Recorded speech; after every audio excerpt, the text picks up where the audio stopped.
গৈ আছো আজি আমি চাব চৰক পূজা, বন্ধুৰ লগত মেলা ঘূৰি লাগে বৰ মজা। মেলাত সোমাই ঘূৰিছো মানুহৰ মাজত, কেমেৰা ডাউন কৰো কেতিয়াবা লাজত। ধুনীয়া ধুনীয়া ছোৱালীবোৰে মেলাত আছে ঘূৰি, আমিবোৰে মেলাত ঘূৰো বন্ধুৰ হাত ধৰি। মেলা বুলি বহুতে দিছে নানান দোকান, ভাগ্য ভাল আজি বতৰ হৈছে শুকান। হাজত থকা ৰসগোল্লা আছে মোলৈ চাই, খাও খাও লাগি আছে ওচৰতে পাই।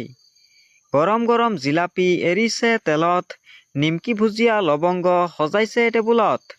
ফুলাই থোৱা বেলুনবোৰ আছে বতাহত উৰি, ভাগৰ মোৰ লাগিছে মেলাত ঘূৰি ঘূৰি। এতিয়া চাই আছো আমি অকণ পূজা, ভয় লাগে মানুহজনক ভূতৰ দৰে সজা। বহু সময় চালো যদিও ভাল লাগিল পূজা, এনেদৰেই চাই আমাৰ লাগে বৰ মজা।